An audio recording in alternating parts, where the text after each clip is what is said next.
because of all the privileges I've had, I'm one of the luckiest women in this world. I'm 78 years old. As the Americans say, I'm still kicking butt. Sometimes I have the privilege to deliver, but I teach, and what I want them to learn is not only the technicalities of how to deliver a baby.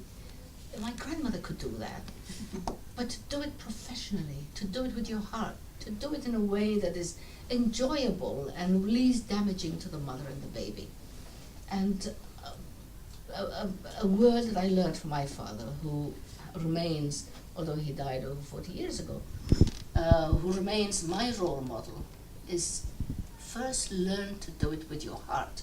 If your heart cannot do it, your hands will never learn to do it. So first learn to do it with your heart. And that has served me well. Everything I've done with my heart. And if I'm doing it, I like to go for the long haul. It's not sort of, hit and miss. It's got to be a hit and succeed. And I'm really happy and privileged to be here. I remember my blue and my cuff things, my frills to all my cuffs. I remember my buckle and my blue belt. I remember my badge. All the things that made me so proud, that identified me as a professional nurse or a professional midwife.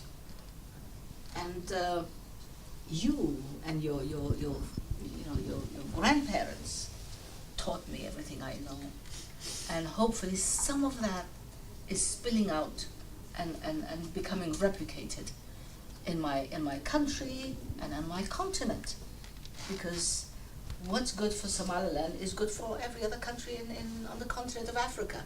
And I travel, I get invited to speak, to teach, to show, to explain, and what you've taught me is snowballing into a great big movement that's revitalizing nursing, revitalizing, energizing midwifery.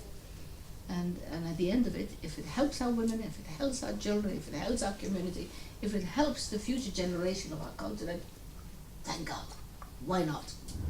So I'm happy and privileged to be here. I'm an old teacher. I talk a lot. But I'll be happy to make a presentation and share with you some slides and show you a little bit of my hospital. So thank you for inviting me. It's a pleasure. It's a pleasure. Thank you. Is it helpful for us to tell you a little bit about our hospital? I'll invite Heather, our wonderful chief nurse, to talk a little bit about nursing and midwifery, because some of the things you're touching on there are very timely for us here in the UK, and Heather will talk more about that. But there's been a lot of debate about whether the heart is still in nursing and midwifery and where the heart went. And we've been working collectively very hard on making sure the heart is absolutely in everything we do. But I'll leave that to my nursing professional colleagues to talk more about that. Sorry to interrupt. No, I'm one of the things I notice is that we're depending more on the machine.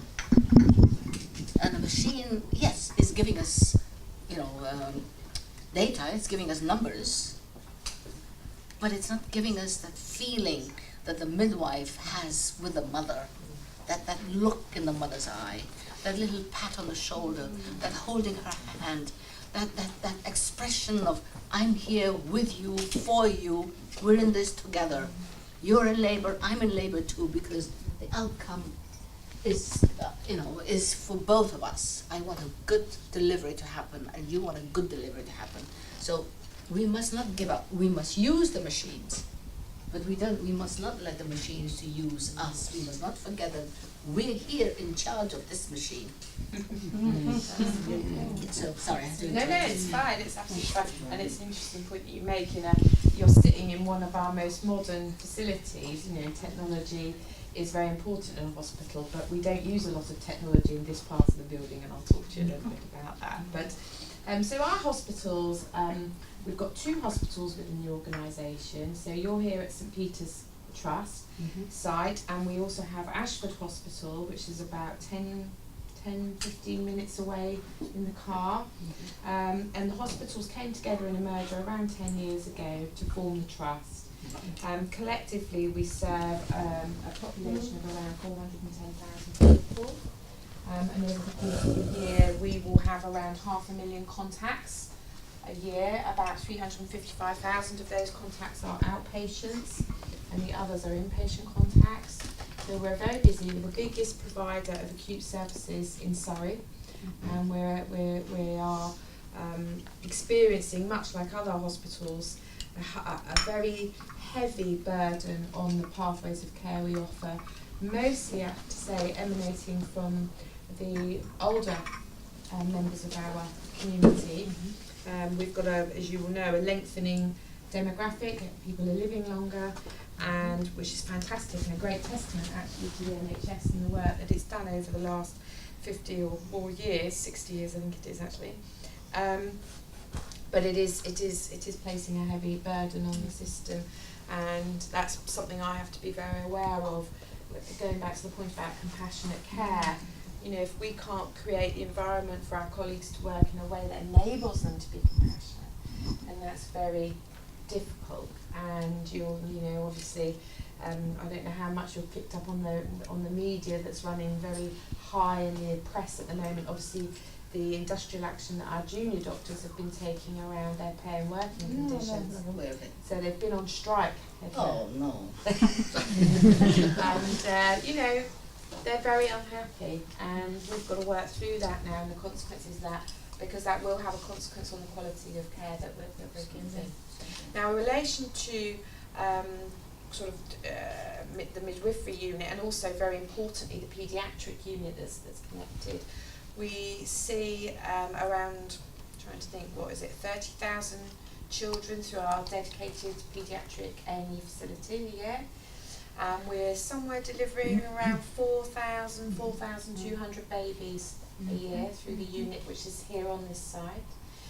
Connected to the unit, we have the highest level of neonatal intensive care, a level 3 neonatal intensive care unit. So we provide care to neonates and sick newborns across Kent, Surrey and Sussex, down into the south coast and up into London, depending on what the bed availability is. And you're currently sitting in the parent craft education room for our relatively newly opened birthing centre, which is a dedicated new build that we opened about May time, which aims to provide very low-tech, low-interventional, midwife-led care to mothers presenting with a low-complexity birth, in the sense that they're not on a high-risk obstetric pathway, and you'll see the facilities for yourself. I'm particularly personally proud of the facilities. When I joined the organisation 6 years ago, there was a business case. I was the chief nurse initially. There was a business case on the stocks to build this building, and it had not been approved. It didn't have board support. It was a significant investment for what was considered to be a relatively low volume of patients. And obviously the board has to make tricky decisions about how we spend our limited funds, but I could see it was a really important thing for us to do. And so, working with my colleagues in the maternity unit, we secured the funding and we built the unit, and we didn't want to build another NHS facility. We wanted to build something remarkable and outstanding. And we have got remarkable and outstanding. Good for you. And although I did a lot of the legwork to get the money and make it happen, Teresa and Nikki and others sitting behind, the ladies hiding behind, they have done the work that's made this unit an absolutely phenomenal success, to the point that it's now a place where the mums in Surrey want to come and have their babies, and they'll show you why it's such a remarkable place. How many babies have we had delivered in our unit now? We're nearly on 1,000. 985. 985. And when was the last baby born in the 80s? 7:45 this morning. And I mean, I've got some personal experience. Quite recently, some of my colleagues will know my cousin came to have her second child. She lives locally, and she previously had her baby at another local hospital, and then when she fell pregnant the second time, she said, you know, it wasn't so good, maybe I'd come to your hospital. I think she felt a little bit uncomfortable actually coming and being in the hospital that I'm a very, you know, it's a big part of my life. And I guess I felt slightly anxious about it because I thought, oh goodness me, you know, being a nurse like you and, you know, have some insight into what can happen and what can go wrong. And, you know, I thought, gosh, if anything happens to her, the rest of my family are going to hate me forever. But anyway, I had confidence in the team here, and she came and had her baby, and actually she used both facilities. And she is, you know, baby Sophia is fantastic, and they can't speak highly of the care that they got from the team here. They absolutely talked to everybody how fantastic it was. And so for me that's a personal family delight and a pleasure as a professional. So I couldn't commend the team to you more highly than that really, than they delivered my newest member of my family.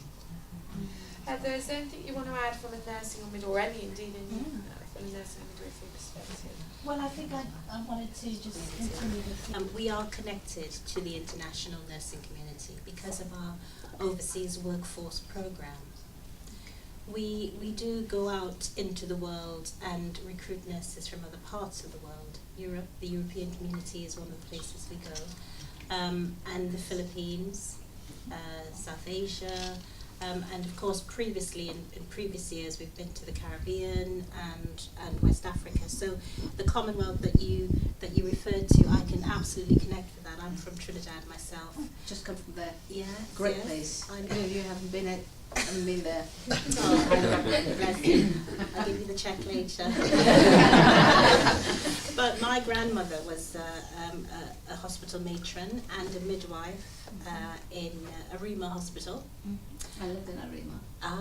So the connections, I mean, I could go on and on, but for us in the nursing community, there is something that we need to do better for nurses coming to England. Because of the pressures of nursing at the moment, what we have forgotten to do is what your father said to you. Do first with the heart, and the hand will follow. And I think the whole burden of coming to a new country, I experienced it in my early 20s when I came here to train, as you did. You're in a different country, you've lost your family, you're homesick, you were competent up to that point of not knowing what you're about to experience. And I think previously there was time given for us who came from different countries to be part of that. And now we are quite busy. Diseases, treatments, they're more complex, and we have a lot of regulation being applied to staffing levels. And I think that pressure is getting in the way of us actually including people from different countries in our workforce. And I think that is going to get better, because I was at a conference yesterday where our nurse leaders are recognising that. And we are going to throw some better emphasis on how we integrate the international nursing community here in England, because you and I have fantastic stories about what we gained coming to this great country. And I will echo what Suzanne and Philip have said, which is we feel absolutely humbled to have the jewel of your country, jewel of Somalia here with us, the Muslim Mother Teresa. And we are desperate to show you what we deliver in terms of high quality services. Our medical colleagues, our doctors, our obstetricians, I gather they're going to come later on to listen to your talk. They've rearranged their training. Yeah.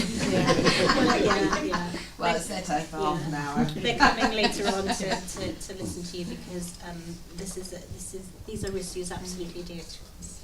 Thank you. And the only thing to add before I have to dip out and I'll be back to see you later, is to say, I firmly believe that this is the start of a fantastic connection and relationship between, and we can build on the work that Ian and John and David and others have done to connect us with you, Edna, and with our nursing and midwifery sisters and brothers in Somaliland.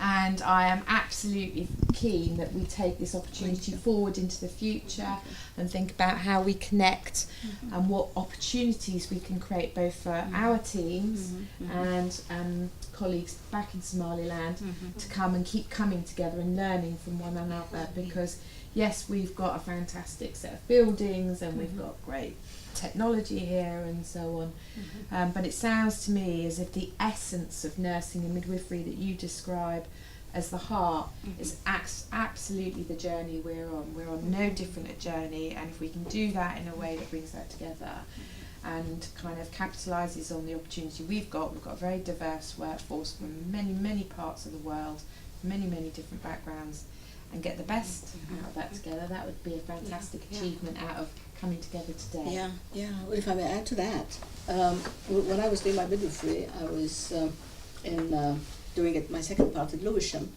and then we had to do domiciliary midwifery. I don't know if you still do that, but we had to do 3 months doing home deliveries. And my referral hospital for the area where I was working, where I was being trained, Peckham and Oval and Lewisham and Kennington and Brixton, that was my beat, that was my area. And our referral hospital was King's College Hospital in Denmark Hill. And fate would have it that when I was building my hospital, one day, sitting under my tree, I had, the tree was my office. I had no office. The only place that had a shade was that tree. And 3 people actually, came to the construction site, a Somali, another person from the African continent, and a white man. So the laborers pointed at persons to where I was, and one of them, the white man, was Andy Leather, a colorectal surgeon from King's College, and Dr. Ahmed, who's a kidney expert, urologist, and the third person was someone who was very much involved in mental health. And they were there on a fact-finding mission in Somaliland, and they heard about this crazy old woman who was building a hospital, so they came to see it for themselves.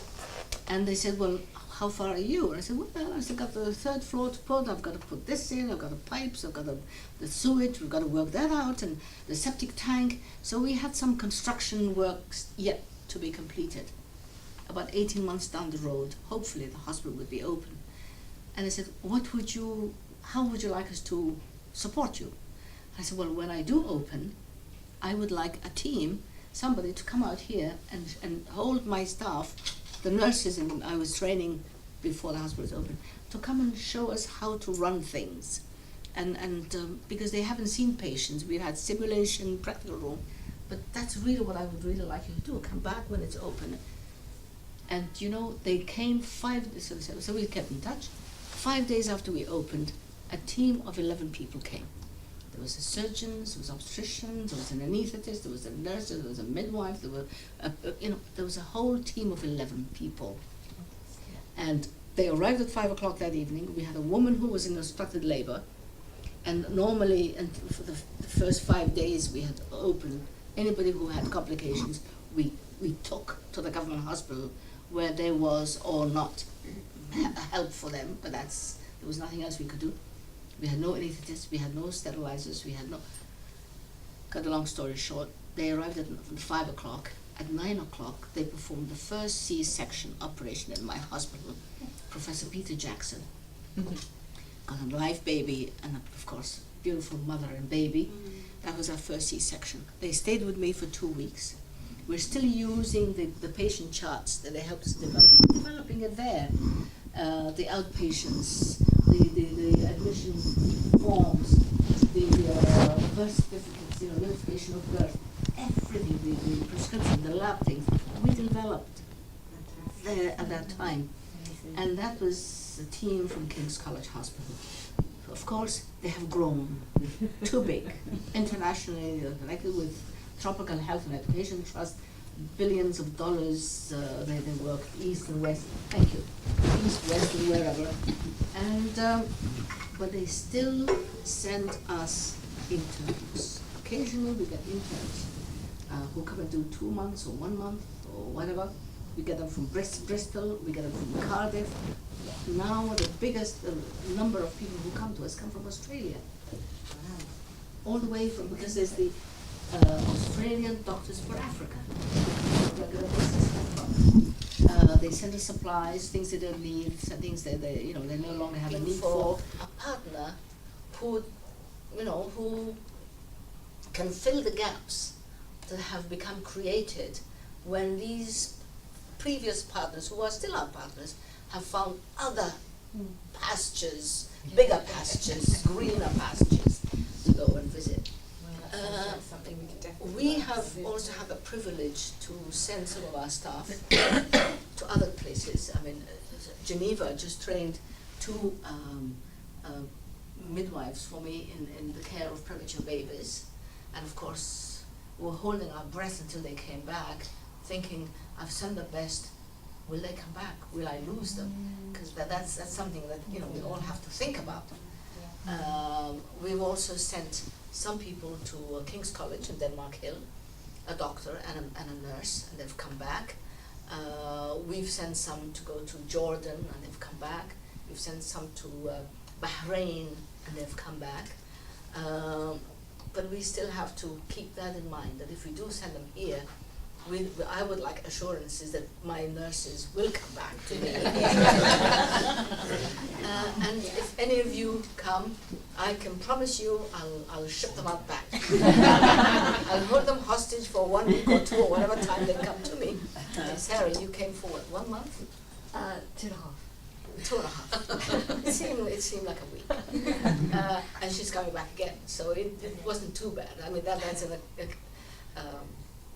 but we've had some wonderful people, and some of the most wonderful, there are 2 things I always enjoy, is when we fix a woman who had an obstetrical fistula, and who is desperate and abandoned, and she gets, you know, surgically repaired. She's able to control her body secretion. She's in control of her life again. She's beautiful, she's clean, she's accepted, and she gets married, goes back to her husband, and she gets pregnant. And we deliver that woman by a C-section because we don't want that part to be reopened again. And there's that woman who had lost hope in herself, in society, a beautiful baby in her lap. I don't think there's anything that can measure the satisfaction it gives me. The second thing is when I have an intern, a 2nd year or a 3rd year midwife or nurse coming to us and goes back and finishes her training and comes back to us as a midwife. And says, I want to give you 1 month or 2 of my time as a midwife, because you have stimulated the time that I spent here, taught me so much that I went back and I did this. So it's wonderful to, you know, I hope that we can set up.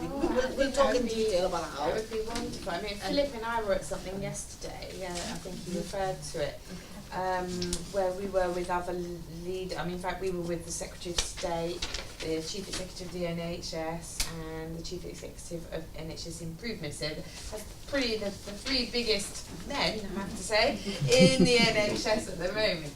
And they invited Don Berwick, who I'm sure you're aware of, who's a fellow of the IHI, International Healthcare Improvement Organisation based in the States. He gave us a presentation, and he sort of talked about what are the things you need to do as leaders, what you need to enable in your colleagues to help people, you know, reconnect with the values of the NHS that were established by Nye Bevan back in 1940. Whenever it was, 6 or something. And one of the things he described was very important, was to create joy in the work. Absolutely. Create joy in the work and enable joy in the work. He also described something which I thought was brilliant, I wrote down, which was find all the stupid rules and then have fun together breaking them. So I'll be working on the Break the Rule week quite soon. But the joy in the work piece for me resonates. I've been thinking about how we put together kind of a corporate responsibility strategy for our organisation and start to give colleagues, I mean, Heather talked about the pressure, and the pressure is, I mean, the pressure that your teams will experience will be huge, and the pressure here is huge, but it probably comes from different places. And you know, we've been thinking hard, how can we create opportunities for our midwives and doctors and nurses to take time that refreshes and re-energises them in a way that enables them to come back to the environment, refreshed and renewed and ready for the next challenge.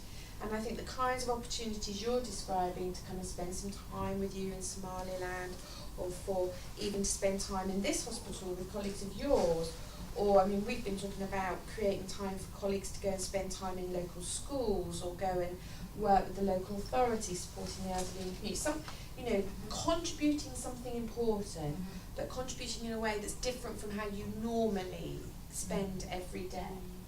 And I can absolutely see this opportunity fitting really well in that philosophy. And you know, maybe we start small and we start to think about, you know, are there some young midwives in our team, and maybe one or two obstetricians or core trainees who think, yeah, I'd quite like to go and spend a couple of weeks or a month in Somaliland, just help them getting that experience, and we could sponsor that and support it, you know. I think that's something we'd be delighted to do, and make space here to learn from colleagues who might come in another way. I take your colleagues have prompted me for the agenda. I know, So there was a very productive. Obviously, we're going to be speaking, and everyone's going to be asking Edna, and I know His Excellency Ambassador Ali will be leading us shortly.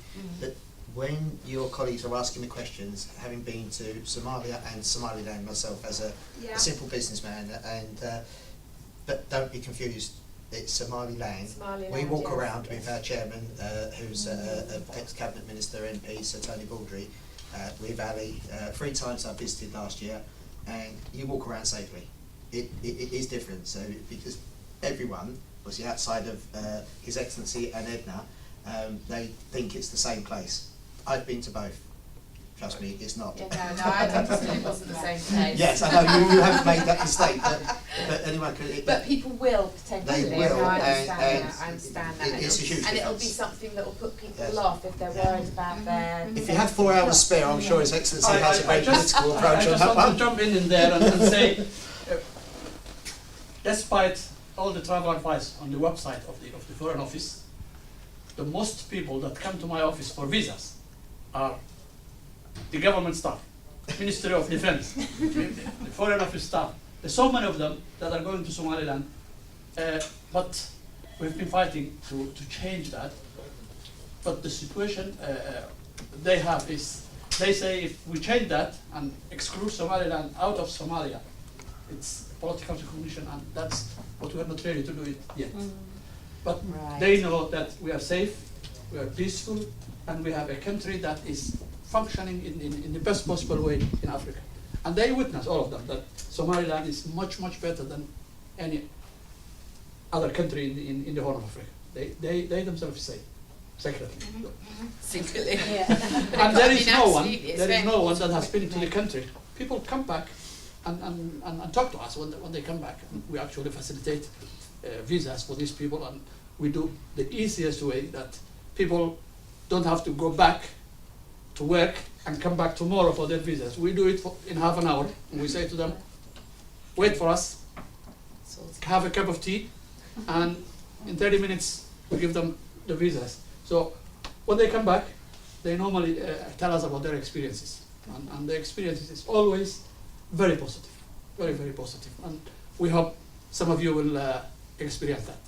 Fantastic, well, we'll take you up on your offer. So if I could just say on behalf of the board, the ethos you've expressed today is absolutely the ethos that the board wants to create. What I would say, we're all signed up to this, our most valuable asset is our staff, and that, I think that encompasses what you were saying. And also, on behalf of the board, I'm sure the board will be pleased about the visit today, and would certainly want to nurture the relationship that we begin today with you and with your ambassador.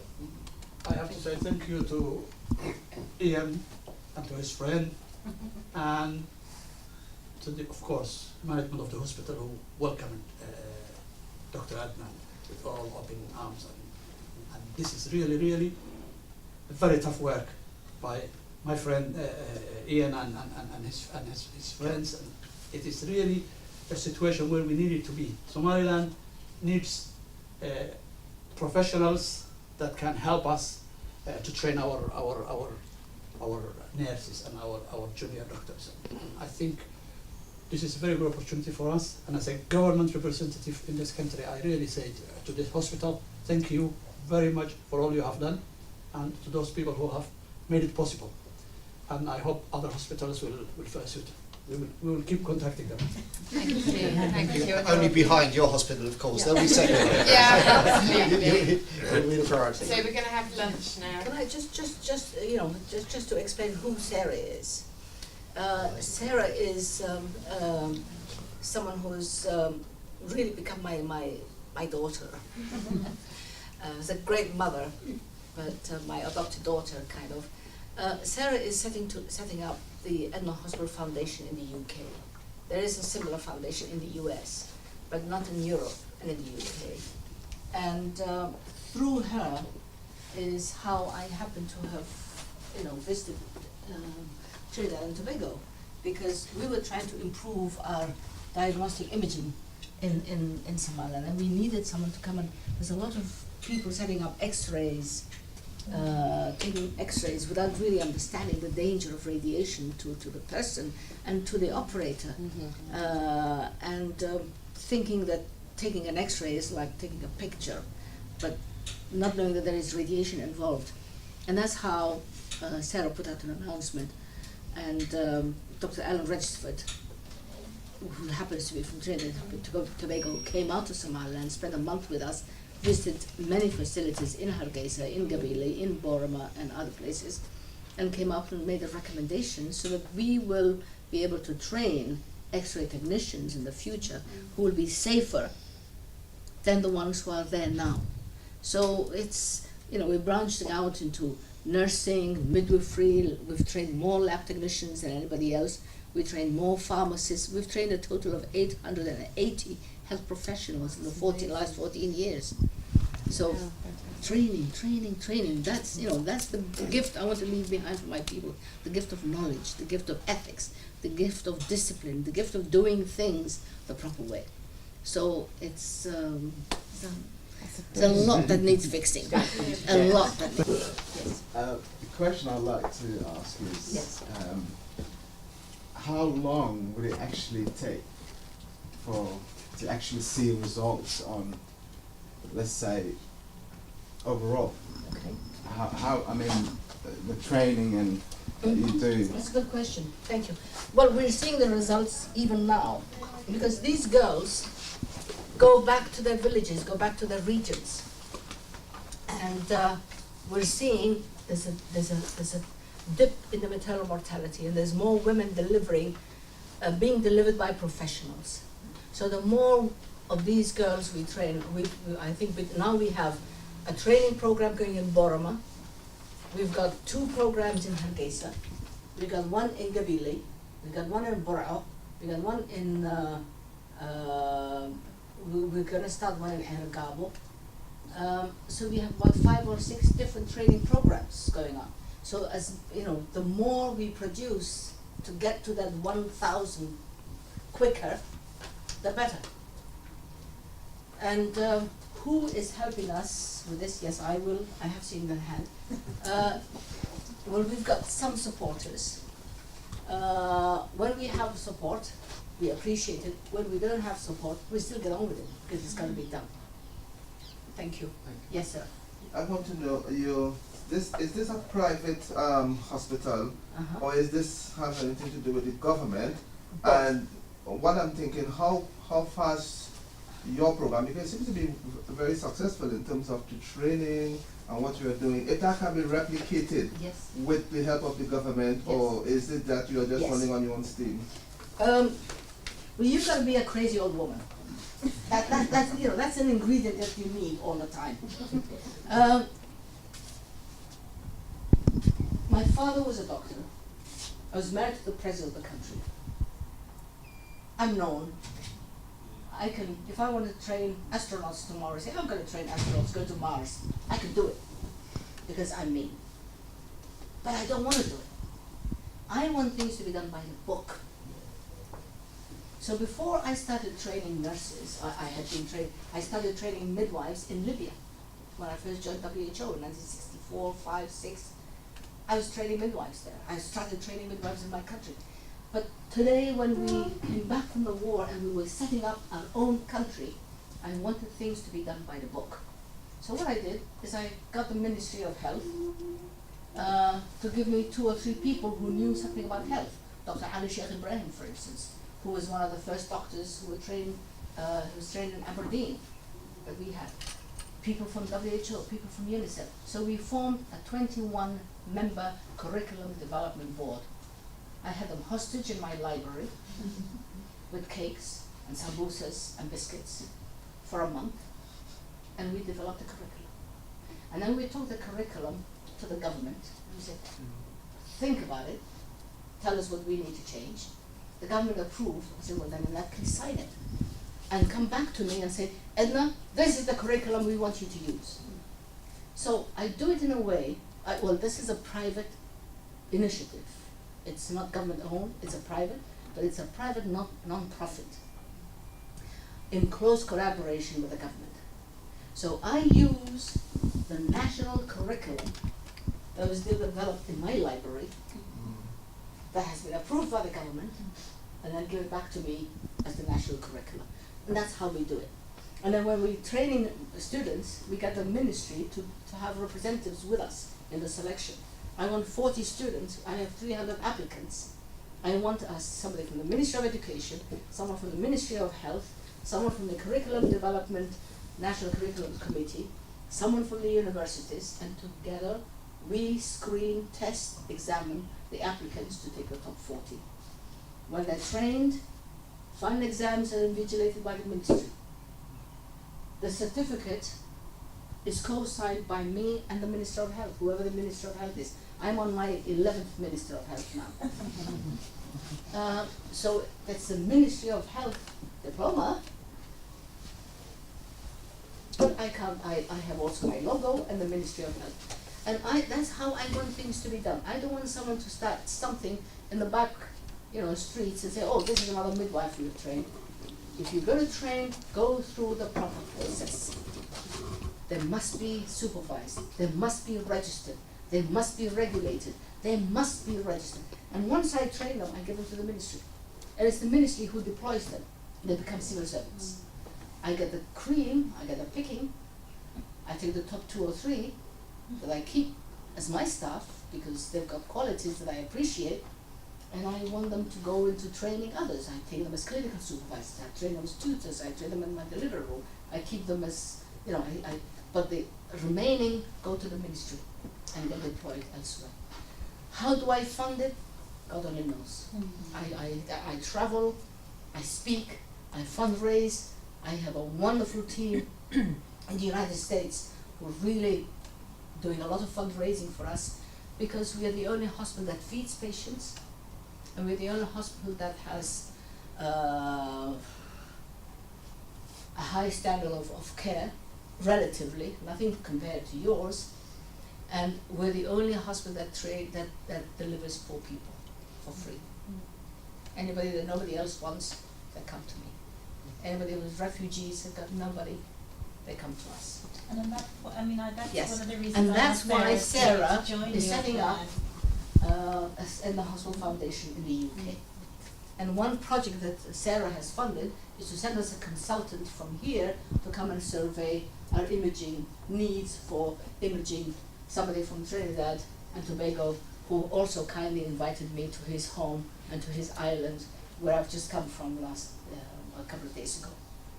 So that's to answer I'll give you a long answer to a short question. That's who we are. Hey, Thank you. I Yes. just, from the gentleman's question, when we was in Hargeisa in December, Yes. I asked you about you train the midwives for the government hospitals, Yes. but they don't pay you. Well, no, the government doesn't pay me. No, but they stay out of my head. They cooperate with you. Yeah, they stay out of my head. That's quite a unique position. Yeah. So. No, the government doesn't pay me. Well, look at gift horse in the mouth. They give me $5,000 a year. Some years they add me to the budget, and I get $5,000 a year as a grant. It helps to pay for something. They give that to Amud University. They started giving an equal amount to Hargeisa University, Amud University, and Edna Hospital, 5,000, 5,000, 5,000. My 5,000 never grew. I think Amud University gets about 30,000 a year now, Hargeisa University gets something, 20 something. But that's okay. As long as, you know, you see, I like to follow the regulations, the state regulations. But I also like the state to accept my regulations and my standards. That's my price. We will do things in my hospital my way. You don't want to do it my way? Get your own facility somewhere else. Here, I'm the only terrorist. This is my law. I like things to be done this way.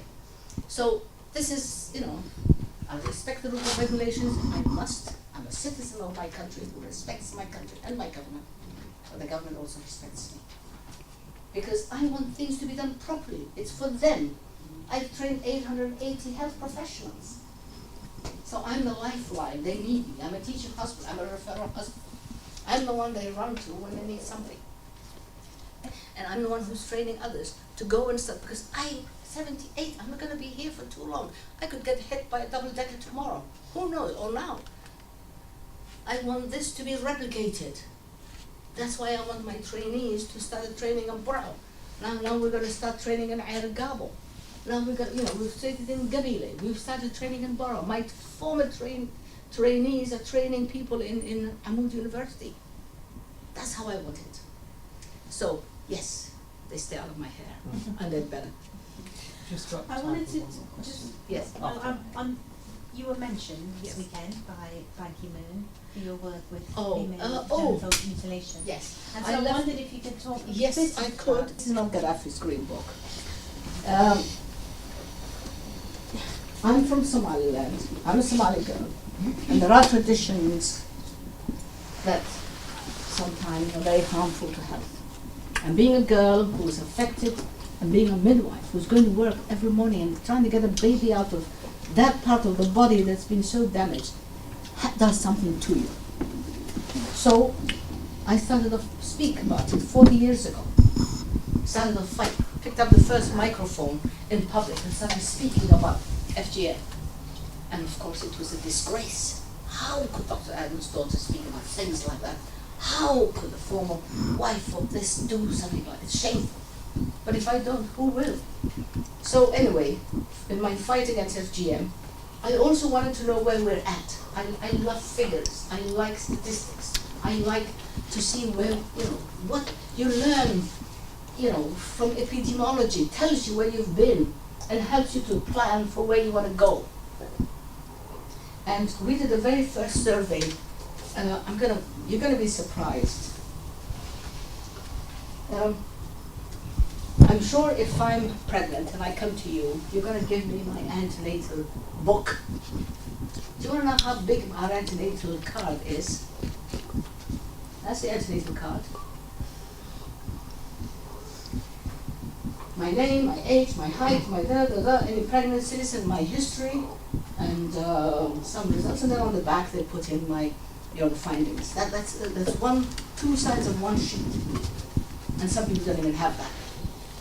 And then I thought, these women, I'm going to check them. I'm going to listen to their fetal heart. I'm going to put her on the couch. I'm going to see if she's bleeding. I'm going to see if she has a discharge. I'm going to see if she has any vulval warts. I'm going to see if she has this and that. She's going to be captive. She's up there on the Trendelenburg. She's up there with her feet up. I'm looking between her legs. I have to. Why not also observe about what the condition of her vulva? So all I did was add 4 little lines to the antenatal card. FGM, yes. FGM, no. If it's a no, that's what I'm looking for. Thank you.